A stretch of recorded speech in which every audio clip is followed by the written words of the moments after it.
Hey, I'm Larry, the host of the CX Mixer podcast. Welcome to our first episode, Beyond Basics, Elevating Everyday Essentials. On today's episode, we're going to have Jordan from True Classic and Max from Tommy John both bring a wealth of knowledge. We talked about a handful of different things around friendly fraud, working with small teams, building a community, returns trends, and the rise of the voice of the customer and leveraging phone. It's an action-packed episode. You're not going to want to miss it. And here we go.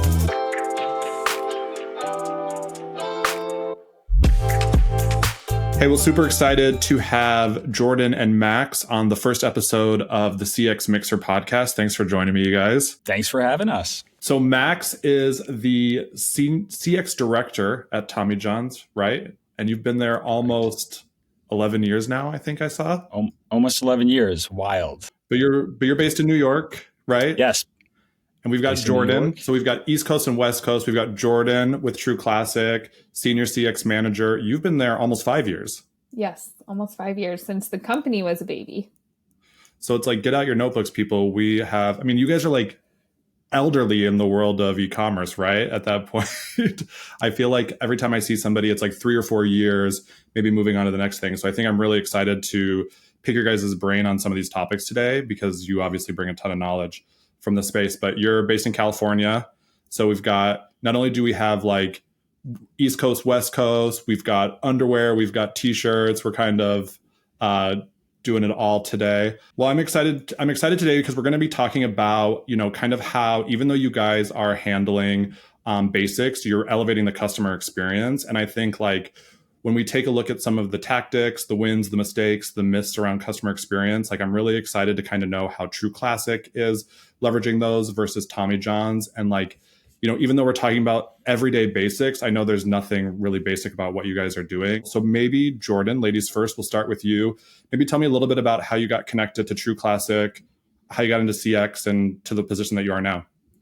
Yeah, so I have always worked in CX from my first job working at Target, like just a front end cashier, to where I am in my career now. And for me, it's just always been a passion driver. Like I like to help people, and customer service was just kind of the natural fit to that. So I did go to school for business, but I feel like that is such a wide range of things. And when I started having kids, I actually stepped back from the retail world and just wanted something part-time. And I found myself back in customer service at a baby company called Freshly Picked. And then from there, I got not bored, but like I can't do part-time. I have to be constantly moving. I thrive on chaos, as my husband and family like to say. So I started working then for True Classic in a full-time capacity again. And from my time starting at True Classic, I've been able to work my way up from just answering emails to manager to now senior manager and overseeing the whole customer journey and customer support team. Max, how about you? How did you end up, now almost 11 years at Tommy John?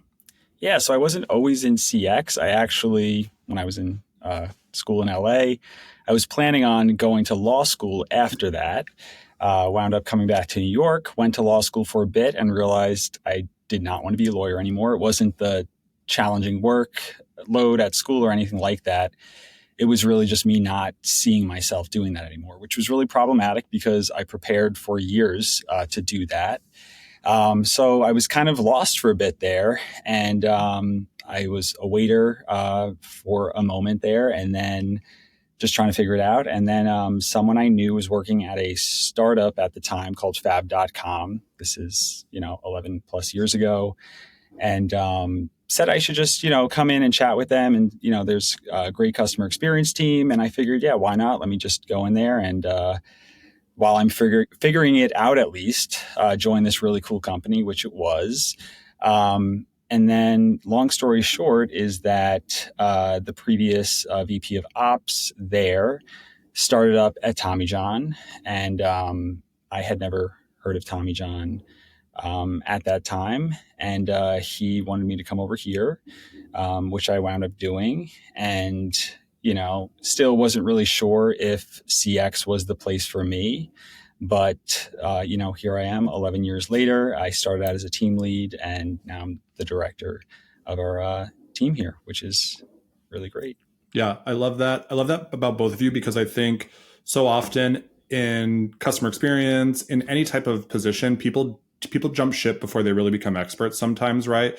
They chase like that next role at a new company. And I think for both of you, the education that you bring for knowing your own product, like I talk to a lot of brands, that are, they have new customer experience people. Like I would imagine that both of you probably feel like you, having grown with the companies, the good and the bad. And I'm really hoping to tap into that today. So the first segment that I like to call is this CX playbook. So the idea is, what's one specific CX play that you guys have run recently that you think made a real difference for your customers? How did you come up with it, and what results did you see from it? So Max, I'll have you go first. Yeah, so I think I'm going to take this in the direction of doing something for our team and kind of just making our processes more streamlined, specifically for fraud, friendly fraud, actually. So anytime a customer is reaching out, claiming maybe they didn't receive their order, or, that they returned something that it's apparent they didn't really return. This is really tough for our agents to kind of handle those sorts of inquiries and, questions, because it really is, it's somewhat of a kind of a touchy thing. You don't want to be accusing anyone of anything, falsely. Plus, it really is just kind of tough figuring out, if someone truly is a bad player or not. So what we've developed is and this has become, as everyone's been talking about, it's becoming more widespread. We're just hearing about it more. Fraud companies, kind of traditional credit card fraud, chargebacks, all those sorts of things. Companies are, introducing tools to help deal with friendly fraud. So what we've done with our team is we rolled out guidelines to kind of identify these sort of fraudsters. And, basically, for example, for delivery fraud, for claiming you didn't receive an order, we have them considering things such as, like, is the customer demanding a refund instead of a replacement? Is it their first purchase with us, and is it a very high value order? Are they claiming that they don't need a replacement because they're going on vacation the next day, or things of that nature? And that has really helped kind of arm our agents with the knowledge to be able to handle those sorts of inquiries. Don't you think it's interesting, like historically, and you guys have both obviously been in your positions for a while. I think when we thought about fraud, we thought about people who abuse the return policy, but then also credit card fraud. Like I feel like there's so much, how do we minimize chargebacks? But now the conversation for me with brands has shifted to like, there's, I'm learning about these WhatsApp groups that are like auditing labels and changing them for people. There's people that are finding out like what those levers are. I know, for True Classic, we're constantly changing kind of like what your levers are, because people find it out and then they switch it. Like I always tell brands when I'm kind of talking to them in more of a consulting role, like, hey, if you've never looked up your brand on Reddit, there is probably a returns chat room somewhere where somebody is like, hey, if you return under $300 and it's your first time, they'll just let you keep it, right? And I think that being aware of how people are potentially committing fraud against your brand and how your CX team can handle that. Because the biggest thing I think people are nervous about is what if it's not a fraudster, right, Max? Like, what if you're telling your team, yes, hey, this looks fishy, deny them, and they're not actually frauding? Like, do you have any specific examples around like maybe some areas where you guys have been able to mitigate some of this fraud, but then also like greenlight some of the people who are good actors? Yeah, I mean, it's always really tough, and you don't want to be making a wrong call there. I think for us, there's a lot of times that we do go down the path of saying, no, maybe not a lot of times. We do go down the path of, telling a customer, no, we're not able to replace this. It's marked as delivered. There's visual proof of purchase, et cetera. And then it does get escalated enough to the point where, maybe we do start questioning it a bit more, and we do wind up, replacing it, but we make it very clear, this is, a one-time courtesy. We will not be able to do this again under these circumstances. So I think that in general, in whatever you're doing, that's in whatever you're doing, that's an exception. It's important to kind of educate the customer and set expectations. Yeah, I always think back to like a story that Michael from Hexclad had shared with me, where he found that people were sending back envelopes, taking the label for like a 10-piece box, like a 10-piece cookware box set, putting the label on an empty envelope because fraudsters had learned that envelopes don't get weighed, so then UPS can't trigger it. And then he would get these, empty labels back. He had a really great process in place for his team to be like, hey, Jordan, I think you forgot your return. Like, we just have this empty label, right? But like, I think people are getting smarter. Technology helps people get smarter. They're going to test the limits of it, and you have to be changing it. And brands have been talking more about, especially in the current economy, do we refund or replace on carrier scan? Do we refund or replace on inspection? And it's that balance of protecting yourself as a brand, but then also providing a seamless customer experience. I think it sounds like you guys are thinking about that. Jordan, like, what's the CX play that True Classics rolled out that's been successful?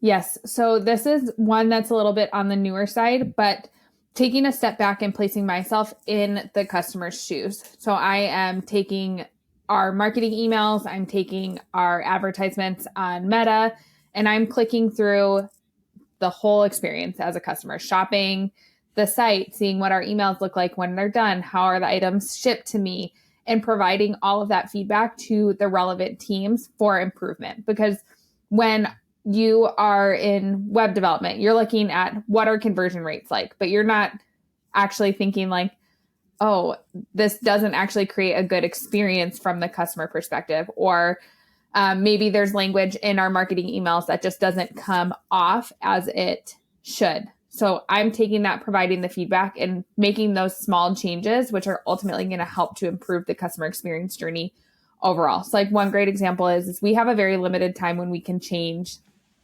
orders. So it's about an hour from the time that an order is placed. That is all the way at the bottom of our confirmation emails. Like, and we know historically people don't read. So when they're reading a paragraph at the top, then their products are in the middle. And then underneath those products are, you have an hour to make a change. They aren't reading that. They're emailing customer service. They're seeing that the tracking hasn't updated yet, but the package has been picked and packed. They're expecting us to figure out how to make that change for them. But the package is gone. It's no longer at a point where we can stop it. Right. So changing that, like a simple move of bringing that to the top and moving our return policy to the bottom, because if you're getting your confirmation email, you're not starting to return yet, right? You haven't even gotten the products. Like, why do we need to be advertising our return policy? So I think looking at that from a customer's perspective and not just a marketing perspective or a development perspective, because from a marketing perspective, they're saying, well, we don't want people to cancel their orders, so why would we put that at the top? But realistically, from a customer perspective, it's as simple as I used the wrong address, I used the wrong credit card, I typed in the wrong size. My husband and I both ordered, many different reasons that if we can't stop that, it immediately is a bad taste in the customer's mouth. And doing that from start to finish. I know in customer service, we oftentimes audit, but are we doing a full journey audit? Are we actually placing the order? Are we actually seeing how the order arrives to us? Are we actually following up on every email that we get? Or because we're constantly getting emails, we're just like, oh yeah, it's the usual. So this is something that I am now doing biweekly. I'm recruiting other people in the company to do it, to step in and do it occasionally as well, to get a new set of eyes on it. And I think it just really brings a new perspective. I love that, Jordan. And the order modification or cancellation example is one that really resonates. And I think that if you're creating friction for customers, you're eventually going to feel that friction yourselves. Yeah. So for us, for you guys, if they can't easily, cancel their order or update their address, within that time period, then, your team is going to have to maybe reach out to a 3PL, and just, it's going to, waste time. And if someone wants to cancel an order or update their address, like, they're going to, find a way to contact you and do that no matter what the time is. So ultimately, we'll have to deal with it. Yeah. And I love the Shop app, but I also hate that the Shop app loves to populate like the last address that you used when you type your phone number in. This is my biggest pet peeve with quick pay options, all of them, Apple Pay, Shop Pay, Amazon Pay, because it populates the address that's saved to your account. And people get upset about that because they're like, well, I typed in my address, and I'm like, I know you did. But the second you clicked Shop Pay or Apple Pay, it populated to the address that's tied to that payment method. And that's not said anywhere. Like no one says that. No one's like, check your address if you're using Shop Pay, Apple Pay, whatever. So I agree. I think that has also caused additional friction, and why we need to make sure we're really utilizing the space in our marketing materials wisely. Yeah, I think that's a good idea, Jordan. I think when you look at like editing orders, there's this big idea around like not only saving people for the changing the address, but like giving them an opportunity to maybe add additional products when you have buy more, save more. So like I think we focus on, maybe marketing focuses on the negative side of, oh, someone might cancel an order, but there's also a world where somebody might add more products, right? That's the hope when you're adding those sections in. Okay, so now that we've shared your wins, I think it's only fair that we talk about times where things went sideways, and this is one that I'm really excited about. So I call this segment the CX confession booth. And the idea is like, what's a memorable CX mistake that you've been part of, and what did you learn from it? And I think it can be a story around customer experience, or like maybe a story with a customer.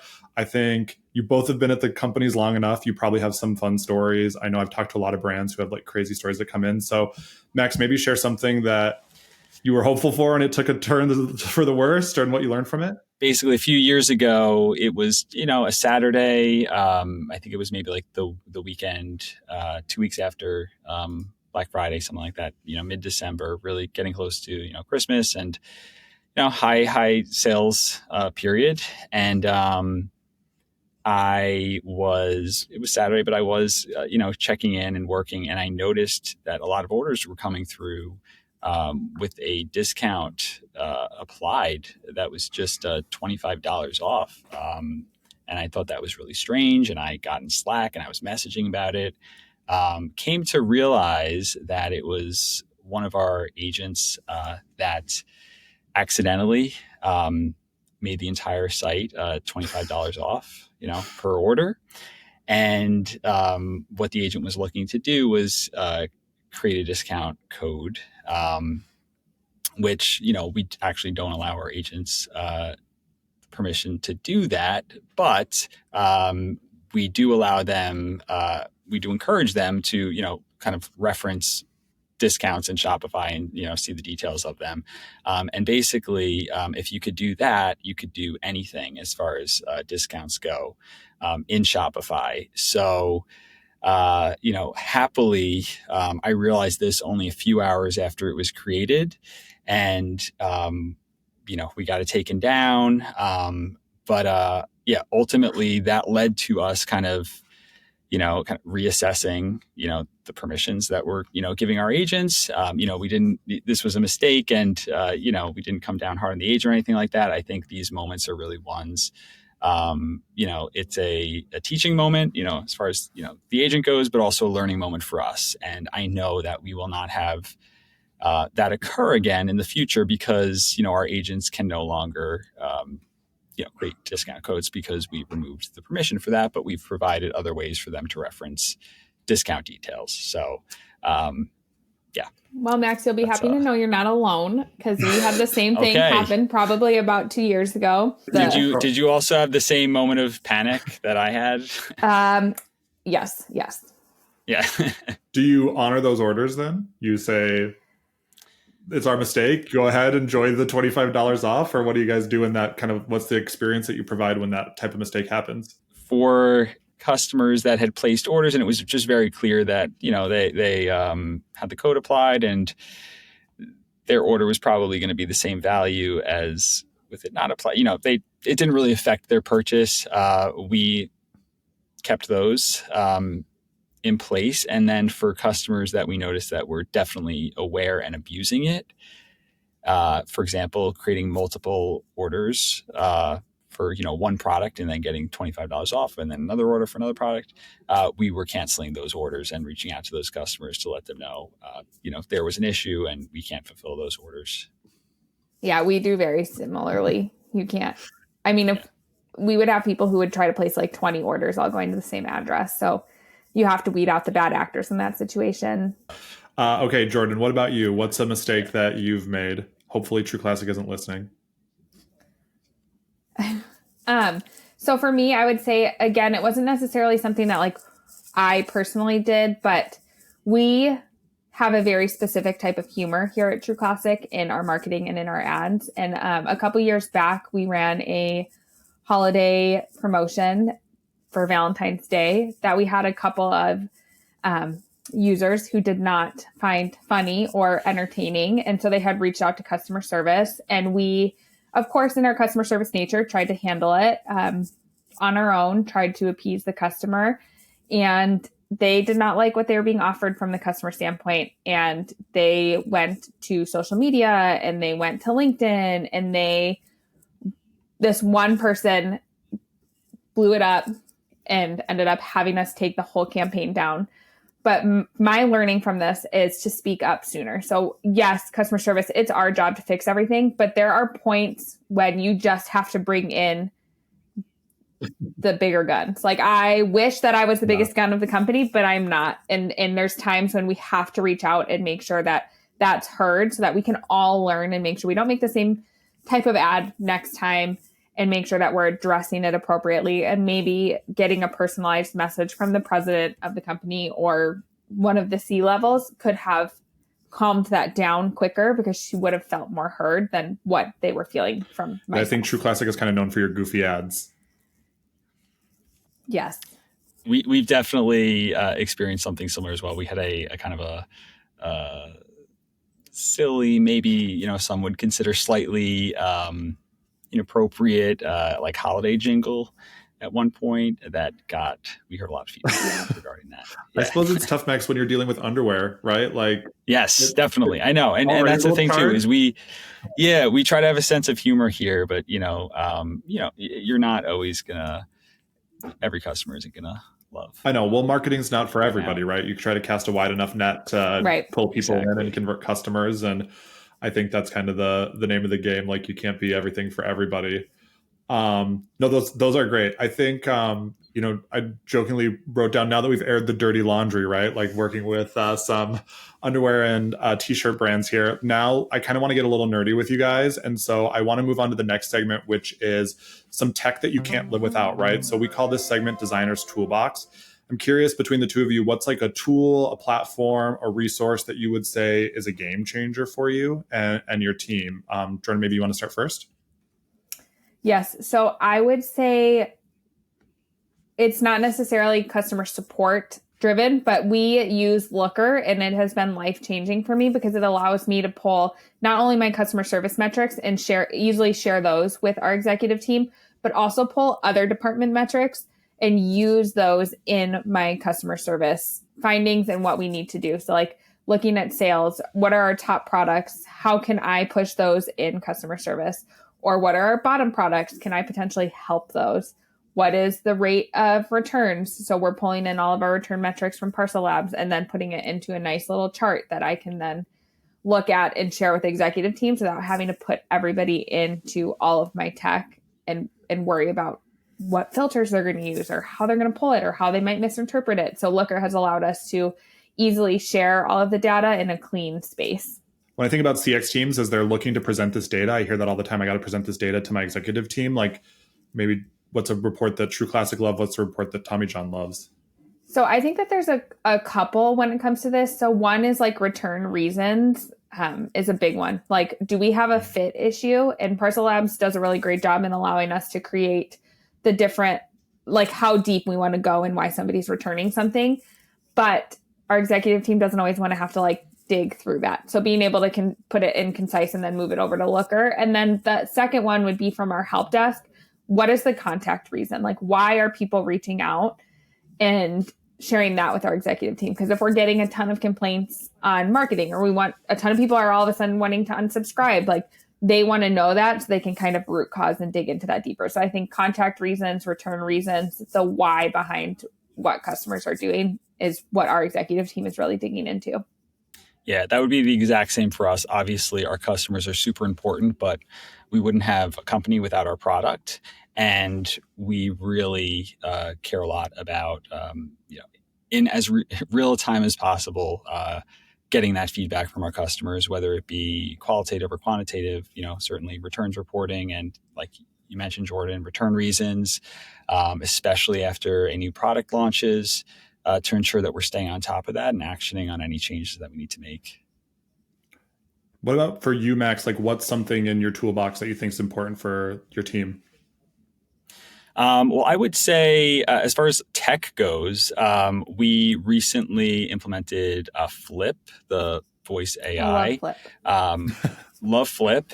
And quite honestly, we were in touch with them for a while before we made it official. And, I was kind of hesitant, thinking it wouldn't resonate with our customers. But it truly has. It has exceeded my expectation. And I think that voice and phone support is somewhat on the rise again, kind of from what I've been hearing, and those in the industry, what those in the industry are saying. I do feel that way, and it is really nice. Also, we're not 24/7. It's nice for our customers to be able to call in the middle of the night, and to be able to kind of self-serve in a sense. Excellent integration with Shopify, can pass along, tracking information, could send them a text to then, have our team follow up with them. So really excited about Flip. And yeah, like I said, it's definitely exceeded my expectations. I think you hit the nail on the head with the phone support 2 years ago, when we were like, oh, should we offer phone support? Should we not? And we offered it. And that first week, our phone line blew up. It was 100% not what I was expecting. And we continue to see our phone numbers rise. And I think it's just, in today's day and age, people want an immediate answer, and we're constantly on the go. That chat is no longer the number one preference for everybody. Previously, chat, everyone was like, I know I can get a resolution. Now people are like, I'm on the go, I need to call. I think that's something so interesting that you both mentioned, Flip and phone. I think a lot of people from the outside don't realize, they think to themselves, nobody uses the phone anymore, right? And why am I going to call about underwear or t-shirts? But I think it is important. Way back in the day, my first job was actually working at a call center for Ralph Lauren. And his whole thing was I want the same experience that somebody has coming into a store on the phone. And I was surprised how many people would call in with just quick questions, right? Hey, how's this fabric feel? Describe to me the color of the pony, stuff like that, right? Where you're sitting there, you can see it on the website, right? But they want to know a little bit, because if they're making an investment, and, even on these basic essentials, right? When they're making this investment into your product, they want to know, right? They're not, and I think somebody who calls in is probably less likely to return. I'd wonder what the metrics are of a customer who called in, asked a question, placed an order, and then if that minimizes a return or exchange. But I think that that's something that's really overlooked about being able to provide phone support. And I think maybe it's kind of a little bit of a good segue into this next segment, which is this customer journey spotlight. And I want to really zoom in on, one part of the customer journey, or something that you guys feel like is maybe an often overlooked step, that's, when done right, can move the needle. We kind of talked about phone already, which I think is an overlooked step for a lot of brands.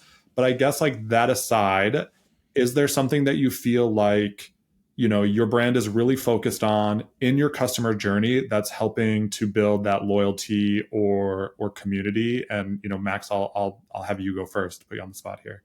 Well, I would just say, with any order issues, for example, for us, items do go out of stock after, are unavailable. We find that they're unavailable after orders are placed, just due to the way that the systems are. And, quite honestly, sometimes, maybe human error. So I know that in the past, personally, as a consumer, I've just received emails from companies saying, we've refunded you. Unfortunately, this item's, not available. So what we do is we reach out to every single one of those customers, and, we do that daily. And, sometimes obviously over the holidays, there's more, and, this time of year, there's not so many, but I think it's a really important thing to do. instead of just refunding them, these people took time to choose that item and we're expecting to receive it. And I think it's really a loss if we're just refunding it and not reaching out, making a recommendation for something else that may work better and, getting them taken care of. So that's something we certainly always do. And yeah, like I said, anytime you can take the time to do things like that, I think it's just very important. I think that's a good tip. I mean, we're far away from, not to give you guys PTSD, but Black Friday, Cyber Monday coming up. But I think if brands aren't thinking about what they're going to do for these out of stock, out of inventory, lost packages, things like that, and they're not wondering how they're putting it into their customer experience with like a personalized touch point, that's great. So when you reach out to these customers, are these like a personalized message from your CX team, or is this like an automated message for out of stock items, or how are you handling it? Yeah, so it depends on the volume. So, for example, like this time of year, where typically our agents are assigned some daily, and they're just reaching out. If it's something around, Black Friday, Cyber Monday, where it's like a lot of SKUs are affected, we will send out just an automated email to those customers, but then we're handling all of the responses ourselves. So, we do obviously offer, if they prefer, we could refund them, but we really try to push to get them into something else that's going to work similarly for them. Yeah. Jordan, how about you? What's part of the customer journey that you think has really helped move the needle for True Classic? I would say proactive communication in a little bit of a different light than what Max had shared.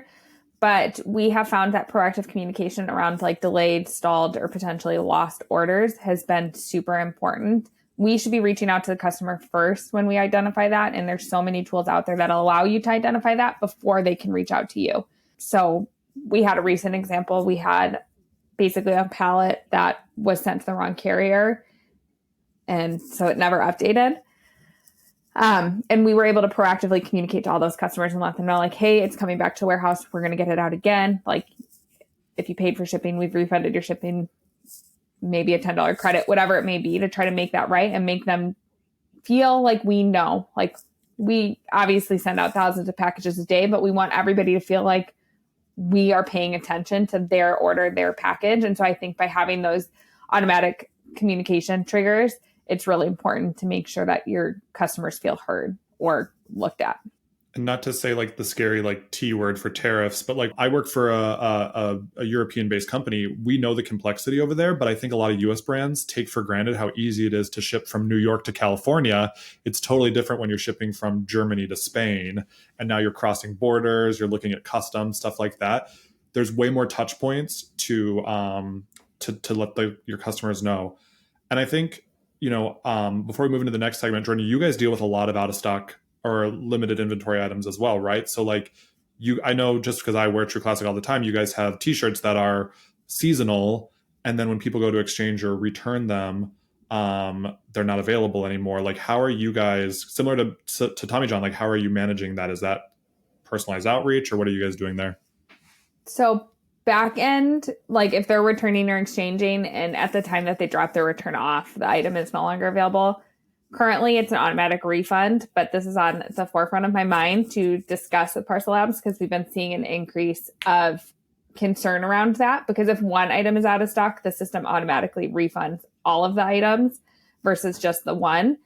So this is definitely something that I want to work on. And I love what Max was saying around the personalized outreach around it. We have done both ways. And we have just found that we're at a point right now where we don't have the bandwidth to reach out to each customer individually, but it is something that I would like to get back to because I do think it creates a more positive customer experience. We also run into some limitations when it comes to international. We can't necessarily swap out SKUs as easily. So we have to really think through the complexities of how do we reach out to these different customers in these different regions and make sure that it makes sense for everybody. I love that. And also, Jordan, obviously, there are certain times a year where we can't be as personalized as we want to be. And we may have to go just, the straight up refund route. And I think that's totally fine. And it doesn't have to be kind of like you were saying, you kind of want to get back to it. It doesn't have to be like all or nothing. Right. You could do it as you can, you know? Yeah, I love that. Okay, so last segment, let's bust some myths, right? So I think this is kind of where you guys can get some stuff off your chest, right? Everything you hear on LinkedIn isn't true. There's a lot of things out there that people love to post and talk about. So what is like a CX myth that you wish people would stop believing, or something that you've seen proven wrong firsthand? I think people who work in the customer service industry understand, but I think people who work outside of the customer service industry don't. And that is that a BPO or offshore is not bad. They are not terrible service. They understand the brand. And to me, my myth is that they're just awful. It's your training is awful, in my opinion. If you train them right, you set them up with the right tools, you're constantly following up and making sure that they feel confident in their role, they will be amazing. Yeah, and I think you can turn anybody into a brand advocate, right? Like, I think the big thing that when I talk to brands that work with the BPO, they're like, hey, give them your product, like let them feel it. Like that's a big mistake that people have, is like, similar to, I didn't know this would be like a plug for my call center days with Ralph Lauren, but like we had a room where people would call in and they'd be like, what? I mean, I think Max, you said this, like, how does the fabric feel, right? People would call in and they'd be like, yeah, what does the waffle knit feel like? And I'd have to walk back to this room, find the item, feel it, and then come back and figure out how to describe that to somebody, right? And if you're not turning these outsourced agents or whoever into a brand advocate for you, you're doing your own brand a disservice, right? Support is not just about answering a question and fielding like them to the right thing and refunding the customer to, like what you said, Max. It's about like educating people that are calling in, I think. Any thoughts on that, Max? Yeah, I just couldn't agree with Jordan more. I think that if a BPO is underperforming, yeah, it is on you. I think that some companies, some brands just kind of think they could like set it and forget it and not communicate with them and not, really embrace them and, work to have them be brand ambassadors. We very much go the opposite way, and they're our coworkers, and we get out to visit them, and they receive our product, and they get, which certainly helps in speaking with the customer about our product, because they really have that, testimonial of themselves. So, I don't think that anybody that is outside of CX could really kind of understand it or feel as strongly as we do about it. But yeah, completely agree with you, Jordan. And so, Max, then what's a myth outside of the BPO piece that you wish that people would stop believing? Well, I mean, I think there's always just obviously just to say it, because I think it is important to continue to mention it, is just that, it's not, CX isn't a cost center. And I think everyone's probably aware enough about the conversation with that, and that we really are driving revenue, keeping up retention, et cetera, et cetera. I would say one other thing, though, is there's obviously a ton on LinkedIn, just a ton about, surprising and delighting. And while I do think that is important, I don't think you need to constantly be doing that. I think more so it is important to be consistent with your support. And, basically, customers reaching out, speaking to one agent, they shouldn't get a different answer from another. And I think customers really like kind of that predictability, and they remember if a brand is not consistent with their support. So yeah, I would just say that it is wonderful to surprise and delight. I don't think it's the end all be all. I think that you really need to make sure that you have the basics down first, and then you could, move into that. And I think a lot of brands put pressure on themselves to surprise and delight. Like, it became this trend where all of a sudden you felt like your CX agents were like looking for ways to do it, and it should be something natural, right? Absolutely. And sometimes it could be off-putting to customers as well, which we found just through different tactics. And, not everyone wants to receive a, handwritten note in the mail or receive a call or, whatever the case may be. So you just have to do it selectively. And I think too, like you said, selectively, like we had somebody who was in our insiders talked about how they were getting married. So we sent them shirts for their groomsmen. We knew they were a VIP customer. They shared something with us and we acted on that. That got shared on social media, which is obviously part of the goal of a surprise and delight. You want them to share about your company organically, but that has now turned into everybody reaching out about their wedding coming up. And we just, the same you thing. have Literally to, the same thing. Right. You have to like set boundaries on it or set guidelines. And agents, it can be confusing to anybody. Like, when do I approve? When do I not? What do I do? What don't I? And so there also has to be processes in line for those surprise and delights, because unfortunately you have the people who have good intentions and then you have the people who find those people's good intentions and publicly share them as a way to potentially get free things. I think my myth that I just wanted to share, what I was thinking about this segment, is this old idea of the customer is always right. And I think it's okay. We talked about this a little bit in the other segments where, like Max, you mentioned, I think more brands are going to not free returns, charging for restocking fees, minimizing fraud, potentially telling somebody like, hey, your order looks weird. I think it's okay now that the customer doesn't always have to be right. And like, you're still a good brand. You're still providing a good customer experience if you're not just taking everything that a customer says and reaches out at face value. And so like, I think that's kind of like my hope with this podcast is like people start to learn some of that stuff. And I think maybe just to wrap it up, if you guys have one more piece of advice, something you want to throw out, I think listeners can connect with you guys on LinkedIn, right? Like, you both are active on LinkedIn. But is there anything that you want to share lastly, or a thought that came up during the conversation? I will just share that I agree with Larry that the customer is not always right, but making sure that the customer is always heard is the right thing to do. So you don't always have to tell them yes, and you don't always have to do what they want you to do. But if you make them feel heard, then that sometimes will solve all of the issues. So really listening and utilizing the voice of the customer to improve your experience, to improve their experience, and then to share outwardly within the company is the right thing to do. Love that. Agreed. I would say that in addition to listening to your customers, you also have to listen to your team. Kind of going back to the conversation we were just having about, BPOs.